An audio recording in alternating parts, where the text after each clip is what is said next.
يا من صليت بكل في قلبك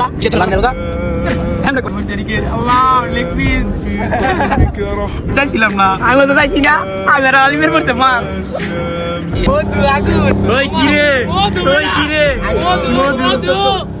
يا حبيبي يا এই গাইস شافي আসসালামু আলাইকুম, আপনারা সবাই কেমন আছেন? আশা করি সকলেই ভালো আছেন। ইনশাআল্লাহ আল্লাহর রহমতে আমিও ভালো আছি। আজকের দিনটি আমার জন্য খুবই স্পেশাল, কারণ আমরা সিদ্ধান্ত নিয়েছি আমরা সব বন্ধুরা মিলে একসাথে ইফতার পার্টি করব।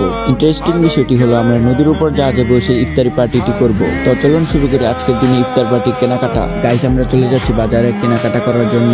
তো গাইস আপনারাও আমাদের সঙ্গে থাকবেন এবং পুরো ব্লগটি এনজয় করবেন। বাজারে এসে আমরা কিছু ফল কিনলাম ইফতারের জন্য এবং মুরগ পোলাও নিয়ে নিলাম ইফতারের জন্য। ইফতারের জন্য সবকিছু নিয়ে আমরা নৌকা দিয়ে জাহাজে যাচ্ছি। নদীর চারদিকের পরিবেশ এত সুন্দর যে নদীর মাঝখানে দাঁড়িয়ে থেকে মনে হলো রমজানের শান্তিটা আরো উপভোগ করছি।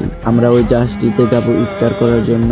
আমরা নৌকা থেকে সবাই মিলে জাহাজে উঠলাম। এখানে আমার বন্ধু ভিডিওটা কন্টিনিউ করছিল।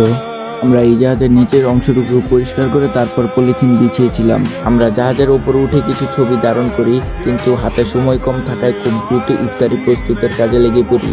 আমি এখানে তরমুজ কাটছিলাম। ওই কিরে ওই কিরে আজকের ইফতারের তালিকায় রেখেছি মহব্বতের শরবত। মহব্বতের শরবত বানানোর জন্য প্রথমে আমরা নিয়ে নিলাম একটি বাটি, তারপর সেখানে দুধ নিলাম। দুধের মধ্যে পরিমাণ মতো চিনিও দিয়ে দিলাম, পরিমাণ মতো রোয়াবজা দিয়ে দিলাম।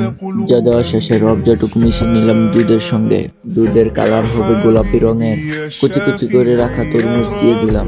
এখন ভালোভাবে নাড়াচাড়া করলেই হয়ে যাবে সুস্বাদু সেই মহব্বতের শরবত। সবশেষে আমরা ইফতারগুলো প্লেটের মধ্যে পরিবেশন করছি। সবার প্লেটে ইফতার সাজানো ডান।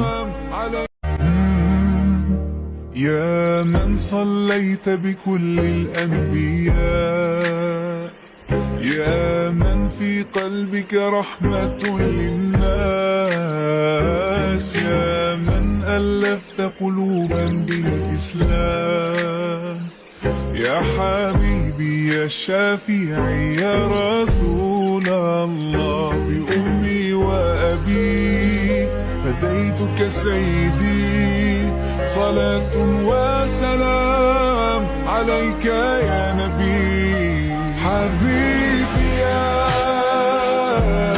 محمد এই গাইস ইফতারি শেষে আমরা আবার নৌকায় করে বাসায় ফিরছি। আজকের দিনটি আমাদের কাছে স্মরণীয় হয়ে থাকবে। যদি ভিডিওটি ভালো লাগে তাহলে লাইক কমেন্ট শেয়ার অবশ্যই করবেন। আল্লাহ হাফেজ।